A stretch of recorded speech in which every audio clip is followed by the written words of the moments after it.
இன்று மார்கழி 9. வெளியில விளக்கு எரிஞ்சா உள்ளத்துல ஒளி வந்துடுமா? அந்த கேள்விக்கான பதில்தான் திருப்பாவை 9. திருப்பாவை 8ல ஆண்டாள் உலகத்தை எழுப்பினாங்க. திருப்பாவை 9ல ஒரு வீட்டை காட்டி ஒரு மனசை எழுப்புறாங்க. இது உடல் தூக்கம் பற்றிய பாசுரம் இல்ல, ஆன்மீக தூக்கம் பற்றிய பாசுரம். ஆண்டாள் முதல்ல எதை காட்டுறாங்க தெரியுமா? தூமணி மாடத்து சுற்றும் விளக்கெரிய. இதோட தெளிவான விளக்கம், ஆண்டாள் ஒரு பெரிய வீட்டை காட்டி இது ஒரு மாட வீடு, சுற்று முழுக்க விளக்கு எரியுது, இருட்டுக்கு இடமே இல்லை. இதோட ஆன்மீக விளக்கம், இந்த வீடு அப்படின்றது நம்ம வாழ்க்கை.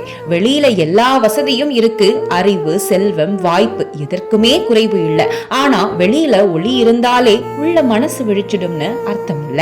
அப்படின்னா அந்த வீட்டுக்குள்ள சூழல் எப்படி இருக்கு? தூபம் கமழ துயிலினை மேல் கண் வளரும். விளக்கு மட்டும் இல்ல, தூப வாசனையும் பரவுது. ஆன்மீக சூழல் முழுசா இருக்கு. ஆனா அந்த சூழலுக்குள்ள அவள் மெத்தை மேல கண் மூடி தூங்கிட்டு இருக்கா. இதோட ஆன்மீக விளக்கம், கோவில், பூஜை, பக்தி சூழல் எல்லாமே நம்மை சுற்றி இருக்கலாம். ஆனா மனசு அதுல கலந்து கொள்ளலனா அது எல்லாமே வெளிப்புறம். இப்படி தூங்குறவளை ஆண்டாள் எப்படி கூப்பிடுறாங்க? மாமன் மகளே மணிக்கதவம் தாழ் திறவாய். இதோட தெளிவான விளக்கம், ஆண்டாள் கத்தவே இல்லை, திட்டவும் இல்லை, மாமன் மகளேன்னு உறவோட அன்போட கூப்பிடுறாங்க. இறைவன் நம்மை பயம் காட்டி எழுப்ப மாட்டான், அவன் அன்பாலதான் நம்ம மனசு கதவை தட்டுவான். அவள் இன்னும் எழுந்துக்கலனா அடுத்தது என்ன? மாமீர் அவளை எழுப்பீரோ, உன் மகள்தான்.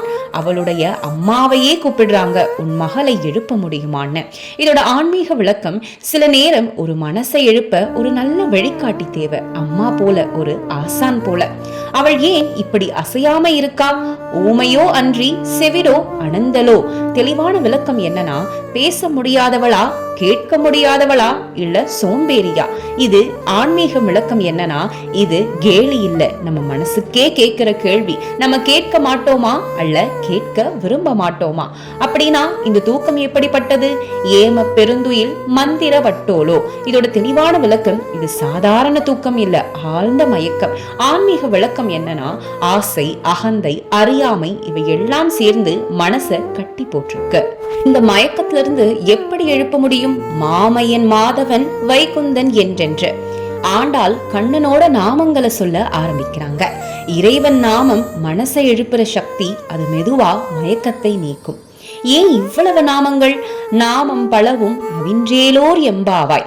ஒரு நாமம் இல்ல, பல நாமங்கள். ஆன்மீக விளக்கம், ஒவ்வொரு நாமமும் மனசுக்குள்ள ஒரு கதவை திறக்கும்.